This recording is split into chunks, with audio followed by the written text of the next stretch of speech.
오늘 이제 성금요일로 우리 고난주간 특별 새벽기도회 오늘 마지막 날을 맞이하게 됩니다. 전통적으로 교회에서는 성금요일이 지난 후에 모든 예배 집회를 이제 중지하고 예수님의 부활의 아침까지 기다리는 것으로 그렇게 행해 왔습니다.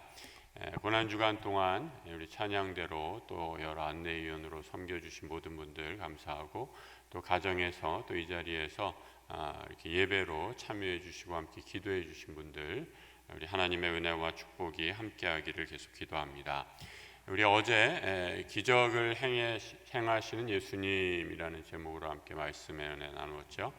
예수님께서 기적을 행하시는 것, 우리가 그 기적을 얻을 만한, 기적을 받을 만한 그릇이 되어서 기적을 행하시는 것이 아니라 우리를 불쌍히 여기셨기에 예수님께서 기적을 행하셨다라는 것 함께 살펴보았습니다. 또 그 기적을 통해 우리는 하나님의 천국의 풍성함과 또 죽음 너머에 있는 천국의 삶을 맛볼 수 있게 된다라고 이렇게 말씀을 드렸습니다.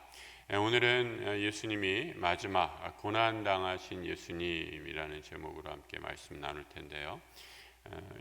고난주간에 예수님의 삶을 목적이라는 안경을 쓰고 한번 바라보게 되니까 여러 가지 큰 은혜가 있었습니다.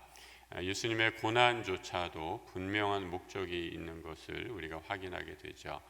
바로 우리의 믿음을 연단을 시킴으로 예수의 제자가 되게 하기 위함입니다.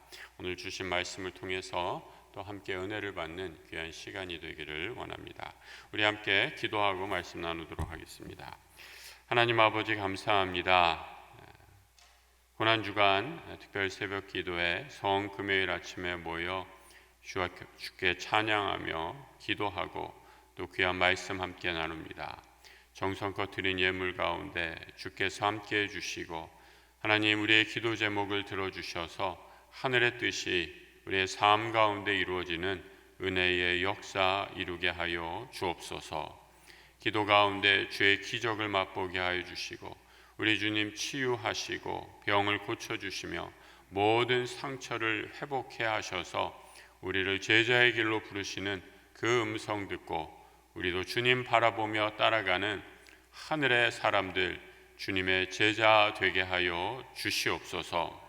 아버지 하나님, 더욱더 굳건한 믿음으로 이 땅을 살아가는 믿음의 성도 되게 하여 주시고, 사탄 마귀의 유혹에 잠시도 넘어가는 일 없이 오직 주만 바라보며 살아가는 주의 귀한 백성 되어서 하나님께서 이 땅을 하나님의 나라로 만드시는 그 귀한 사명에 우리도 동역하는 귀한 은혜 누리게 하여 주시옵소서.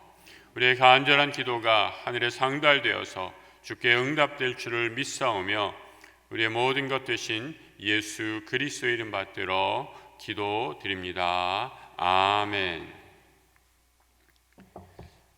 우리 자기가 믿고 또 자기가 생각하는 것만을 보는 그런 사람들, 그런 심리적인 경향을 우리 심리학적으로 확증 편향이다, confirmation bias다라고 이렇게 이름을 합니다. 내가 생각되는 대로 듣고 내가 생각하고 싶은 대로 보고 믿어서 다른 사람이 그것이 아니다라는 증거를 갖다 대어도 도무지 믿으려 하지 않는 그런 성향을 일컫는 것이죠. 이 가장 큰 이유 가운데 하나는 바로 내 중심적인, 이 자아 중심적인 생각 때문에 그렇습니다. 고속도로에서 나보다 조금 운전을 늦게 하고 천천히 가는 사람은 운전도 못하는 바보 같은 사람이고, 나보다 더 빨리 모는 사람은 정신이 나간 미친 사람입니다. 그래서 여러분, 우리가 이렇게 늘 자기중심적으로 생각하기 때문에 이 세상에 나쁜 짓을 하는 사람은 그렇게 많아도 그 나쁜 짓이 내 책임이다라고 생각하는 사람은 한 사람도 없는 이유이기도 하지요. 그런데 주님이 이런 우리의 잘못된 모습을 보고 이렇게 말씀하십니다. 마태복음 7장 3절 이하의 말씀입니다. 우리 같이 한번 읽어볼까요? 어찌하여 형제의 눈 속에 있는 티는 보고 내 눈 속에 있는 들보는 깨닫지 못하느냐?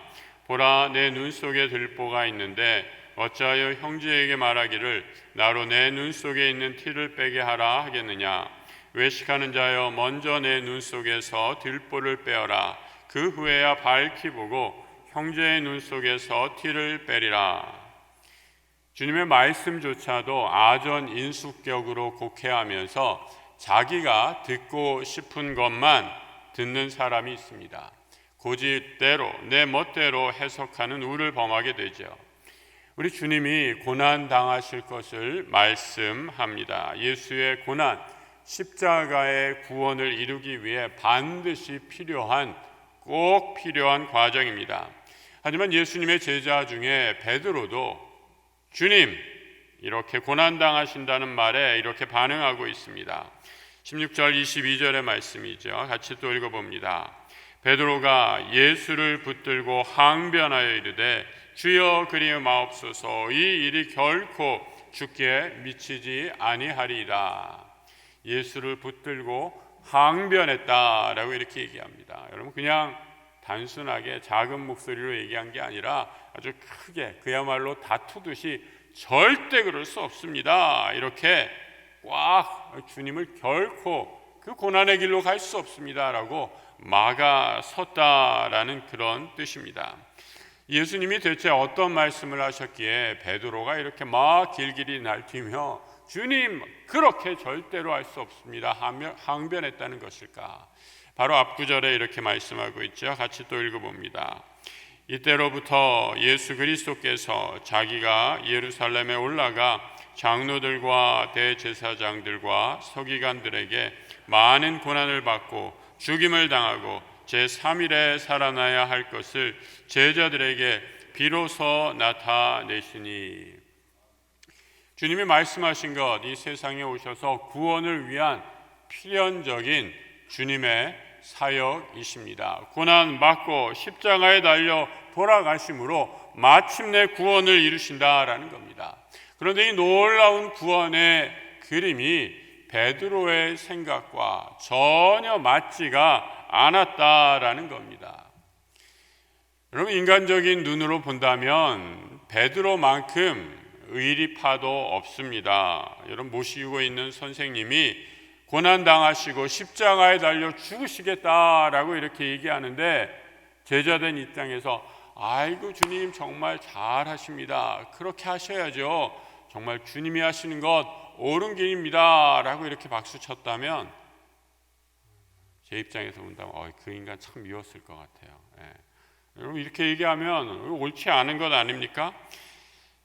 주님도 이 베드로의 이 마음을 이해해 주셨다면 우리 주님이 어떻게 얘기하셨을까? 야, 그래 베드로야, 이 많은 사람 중에 그래도 너만한 놈 없다, 네가 내 마음을 제일 잘 헤아리는구나 라고 하면서 베드로에게 칭찬이라도 한마디 하셨을 터인데, 주님은 이런 베드로에 대해서 뭐라고 얘기하십니까? 23절이죠. 예수께서 돌이키시며 베드로에게 이르시되, 같이 한번 읽어볼까요? 사탄아, 내 뒤로 물러가라. 너는 나를 넘어지게 하는 자로다. 내가 하나님의 일을 생각하지 아니하고 도리어 사람의 일을 생각하는도다. 예수님의 12제자 수제자인 베드로 졸지에 사탄의 앞잡이가 되어버립니다. 어떻게 하다가 이런 일이 생겼을까?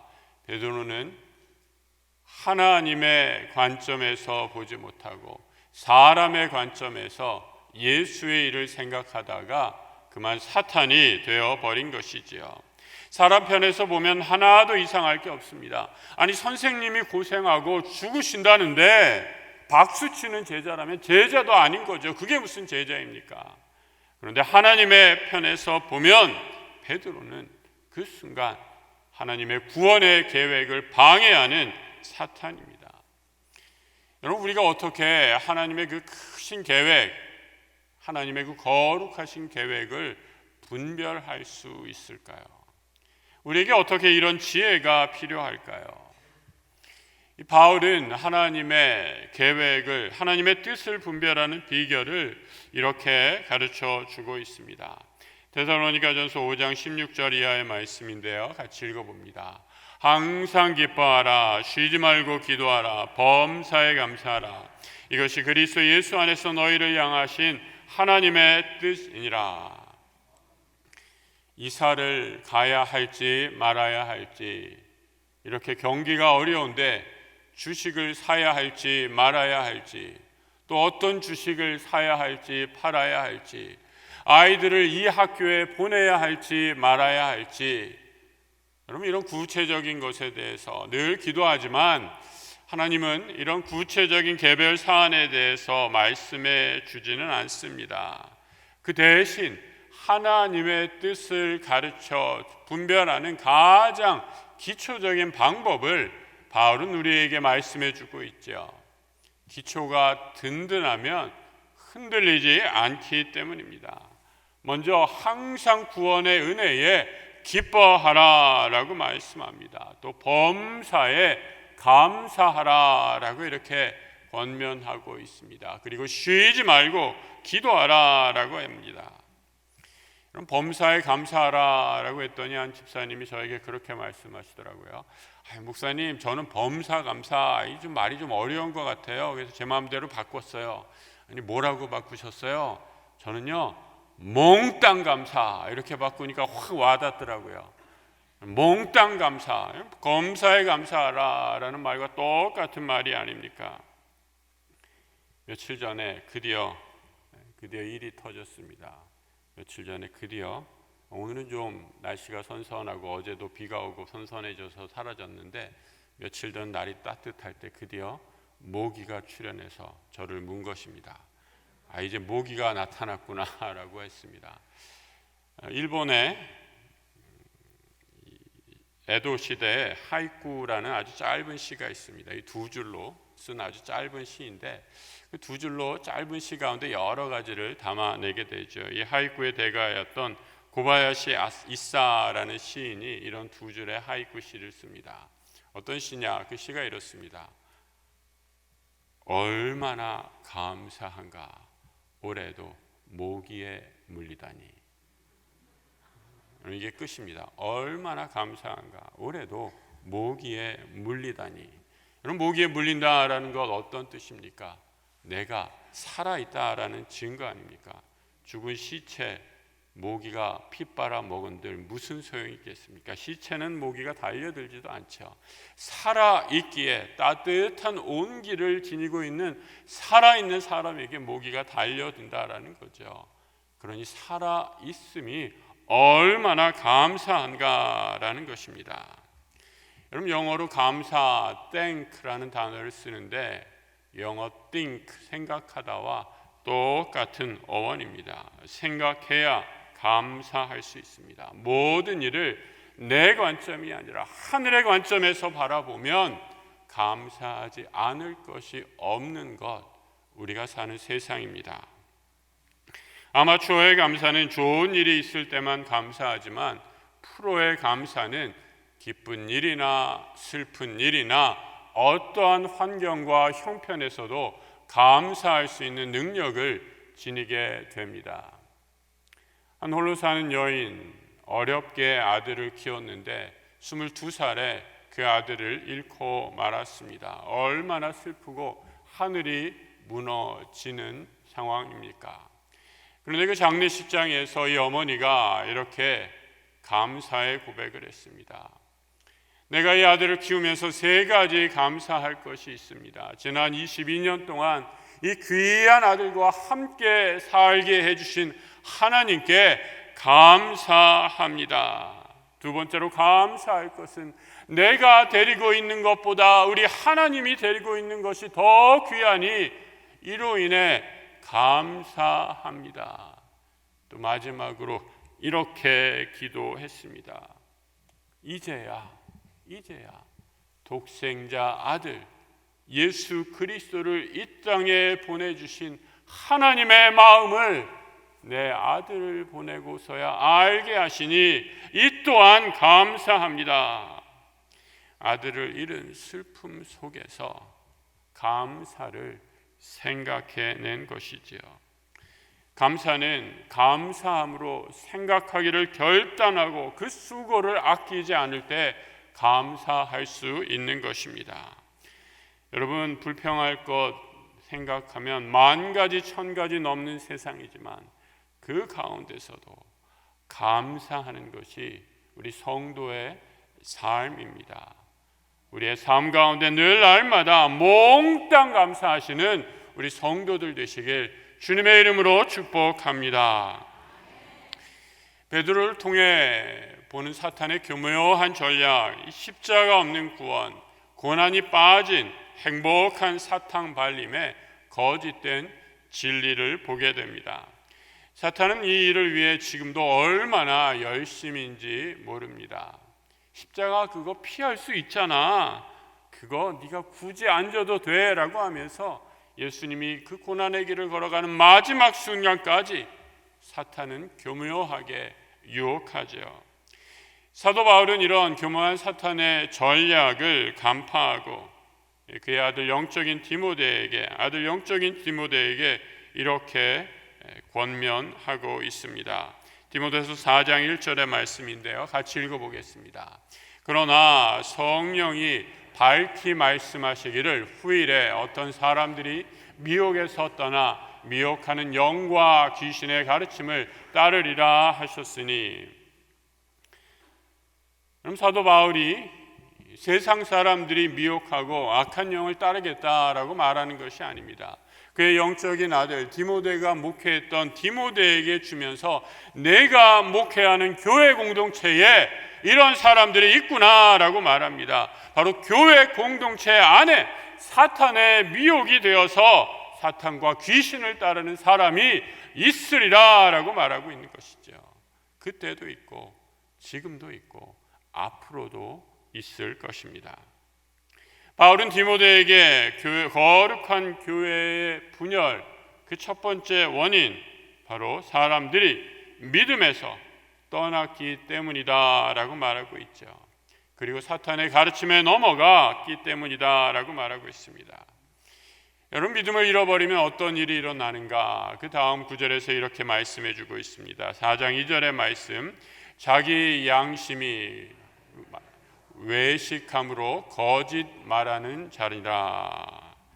깊은 죄의 수렁에 빠져서 죄를 짓고도 죄인지 알지 못하고 그 양심이 화인 맞았다라고 이렇게 표현하고 있어요. 양심에 화인 맞았다라는 것이 어떤 것인가 잘 떠오르지 않죠. 영어 성경을 보니까 이렇게 돼 있습니다. 아침부터 영어 보여드려서 죄송한데 이 영어로 보면 이런 뜻이에요. 양심에 화인 맞았다라는 것은 위선적인 거짓말이다라고 이렇게 얘기하고 있어요.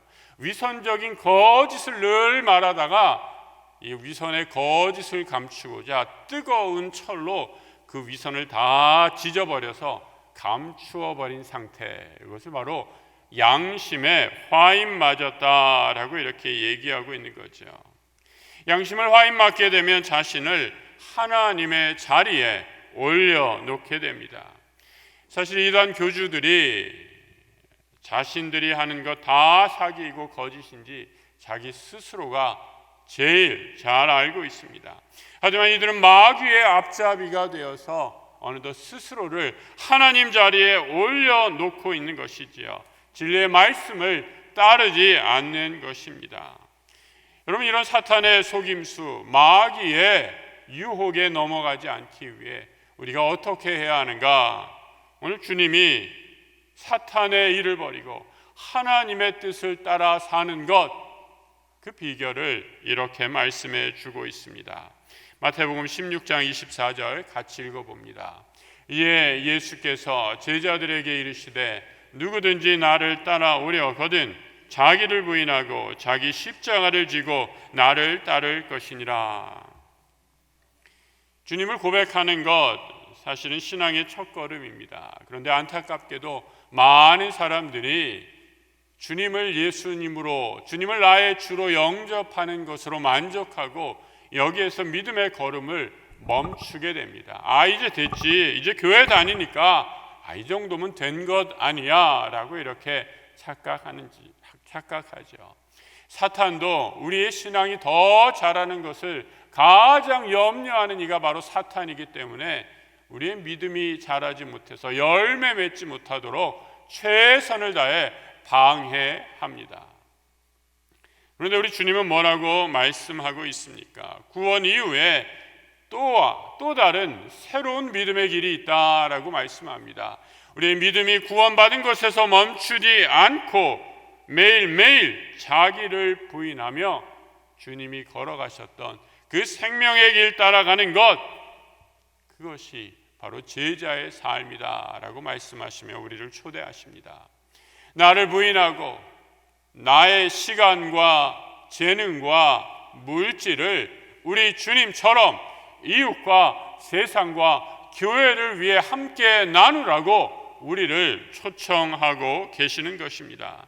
나 같은 죄인도 우리 주님의 사랑을 받아 구원받았으니 그 사랑을 온전히 깨달았다면 너도 이와 같이 예수와 같이 살아가라.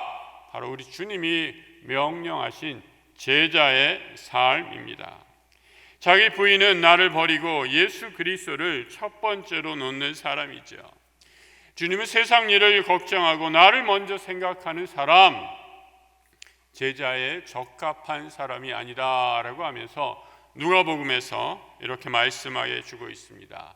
누가복음 9장 62절의 말씀 같이 한번 읽어보죠. 예수께서 이르시되 손에 쟁기를 잡고 뒤를 돌아보는 자는 하나님의 나라에 합당하지 아니하리라. 그러면 얼마나 이 예수님의 표현이, 우리 주님은 저는 문학가였다, 시인이었다라는 생각이 들어요. 손에 쟁기를 잡았어요. 내가 할 일이 분명히 있다라는 거죠. 내가 이 일을 하러 가야 되는데, 이 주님의 부르심을 받아서 이 하나님의 일을 해야 되는데 그 목표를 향해 나아가지 못하고 뒤를 돌아다 본다라는 거예요. 옛날 일, 예전에 세상에 취해 살았던 일에 미련을 갖고 뒤를 돌아다 보는 사람, 하나님의 나라에, 제자의 삶에 합당하지 않다라고 말씀합니다. 여러분, 이스라엘도 출애굽해서 애굽의 삶을 그리워하며 뒤를 돌아다보지 않았습니까? 롯의 아내도 뒤를 돌아보다가 소금 기둥이 되고 말지 않았습니까? 일단 예수를 따라가기로 작정했다면 우리 주님만 꼭 붙잡고 꽉 붙잡고 절대 놓치지 않고 주님만 바라보고 달려가시는 우리 성도들 되시기를 축복합니다. 그러기에 구원은 이 한 순간에 이루어지는 것이 아니라 예수 믿고 구원받아 아멘 해서 모든 것이 다 끝나는 것이 결코 아니죠. 우리가 주님 나라 가는 그 시간, 그 순간까지 이루어지는 구원의 여정입니다. 고린도전서 15장 2절의 말씀 같이 읽어봅니다. 너희가 만일 내가 전한 그 말을 굳게 지키고 헛되이 믿지 아니하였으면 그로 말미암아 구원을 받으리라. 말씀을 굳게 지키고 그 말씀을 붙잡고 살아갈 때 이 구원을 위한 수많은 노력도 구원의 아주 중요한 구원의 과정이요 구원이다라고 말해주고 있는 것이죠. 여러분, 이 믿음의 여정에서 우리가 늘 승리하는 것도 아닙니다. 베드로처럼 사탄의 유혹에 넘어가 주님께 사탄아 물러가라 꾸중을 듣기도 하지요. 어디 그뿐입니까? 예수님이 잡혀가셨던 그 순간에도 베드로는 3번이나 주님을 부인하면서 나는 그를 모른다, 그와 나는 아무런 상관이 없다라고 부인하기도 하죠. 그런데 여러분, 이 베드로 하나님이 다시 세우십니다. 주님이 다시 일으켜 세우시지요. 복음서의 베드로의 모습과 이 사도행전의 베드로의 모습을 보면 엄청난 차이가 있는 것을 보게 됩니다. 정말 이 사람이 같은 사람인가 할 정도이죠. 복음서에 그려지는 베드로의 모습은 아주 충동적이고 연약하고 쓰러집니다. 하지만 그는 넘어지는 순간에도 다시 일어나 주님을 바라봅니다. 아니, 비록 실패하고 넘어졌어도 주님이 손 내밀어 베드로를 다시 일으켜 세워 주십니다. 베드로는 그 믿음의 모든 여정을 마무리하면서 이 과정, 자신의 가져왔던 이 믿음의 과정을 베드로전서에 이렇게 고백해서 우리에게 남겨주고 있습니다. 베드로전서 1장 7절 이하의 말씀 같이 읽어봅니다. 너희 믿음의 확실함은 불로 연단하여도 없어질 금보다 더 귀하여 예수 그리스도께서 나타나실 때에 칭찬과 영광과 존귀를 얻게 할 것이니라. 예수를 너희가 보지 못하였으나 사랑하는도다. 이제도 보지 못하나 믿고 말할 수 없는 영광스러운 즐거움으로 기뻐하니 믿음의 결국 곧 영혼의 구원을 받음이라. 자기를 부인하고 계속 믿음의 연단을 통해 구원을 완성하는 것이지요. 이 교회사의 전통에 따르면 베드로는 순교를 당할 때 내가 어찌 감히 주님처럼 십자가에 똑바로 매달려 죽을 수 있겠습니까? 나는 거꾸로 십자가를 지기에 합당한 죄인입니다 라고 하며 그렇게 순교에 갔다라고 하지요. 예수를 믿는다라는 것, 예수의 제자가 된다는 것은 내 직업이 원래 딱 있고 세상에서 내가 하는 거 다 누리고 세컨 잡으로 두 번째로 하는 그런 일을 말하는 개념이 아닙니다. 예수의 제자가 된다는 것은 내 온 마음과 전심을 다해 예수의 사람이 되겠다라는 헌신이고 결단입니다. 그래서 제자란 예수 그리스도를 중심으로 내 삶의 모든 질서를 새롭게 하나하나 재편해 가는 과정입니다. 제자가 하루아침에 완벽할 수는 없지요. 말씀드린 것처럼 주님께 헌신하고 다짐한다, 따르겠다라고 다짐해도 사탄은 우리의 약점을 누구보다도 잘 알고 끊임없이 이를 공격합니다.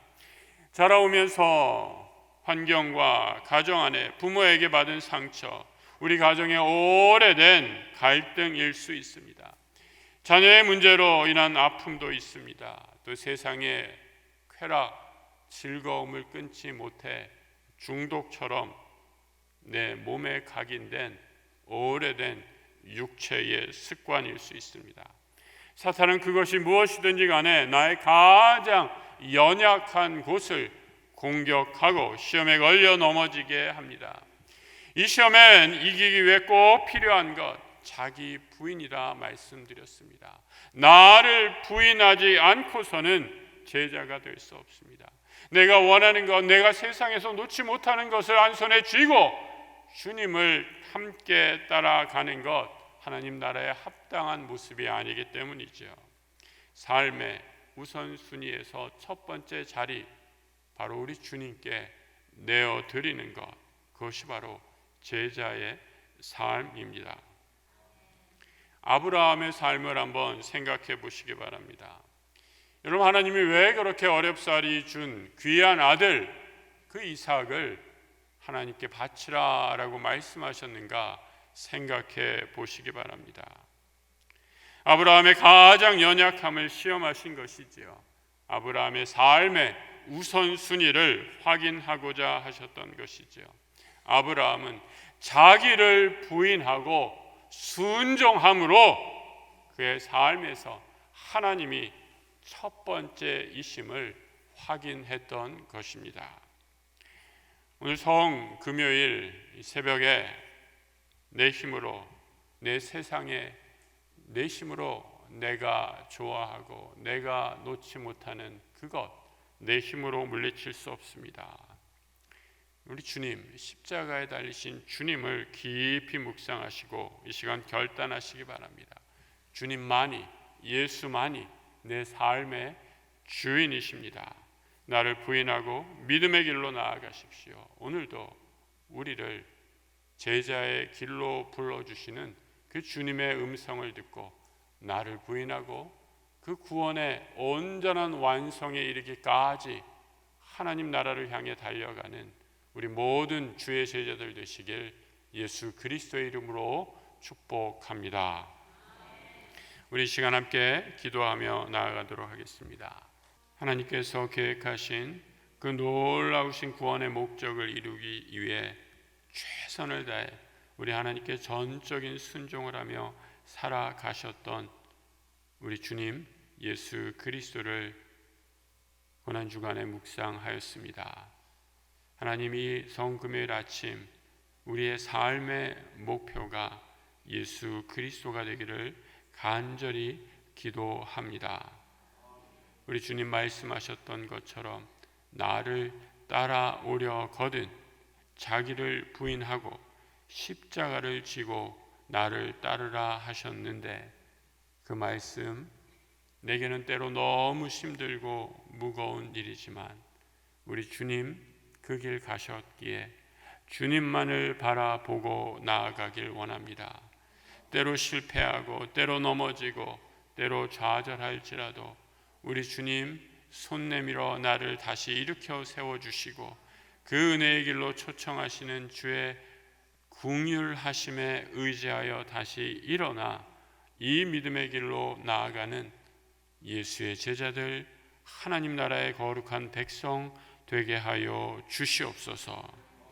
아버지, 우리 믿음의 공동체인 약수교회를 축복하여 주셔서 우리 온 성도들, 우리 주님께서 우리에게 분부하신 하나님 나라 제자의 사명 기억하며 주 안에서 한 몸 이루어 하나 되어 우리 주님 다시 오실 때까지 이 길을 힘차게 달려가는 주의 거룩한 믿음의 공주자들 되게 해 주옵소서.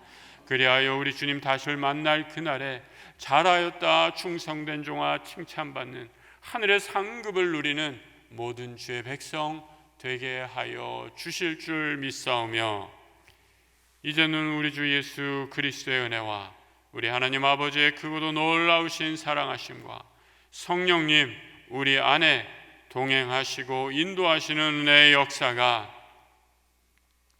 고난의 삶, 시험 가운데서도 낙담하거나 좌절하지 않고 자기를 부인하고 십자가를 지며 예수 그리스도를 내 삶의 첫 번째로 놓고 따르기를 다짐하는 고개 숙인 모든 하나님 나라의 제자들 위에 지금부터 영원토록 함께 하시기를 간절히 축원하옵나이다. 아멘.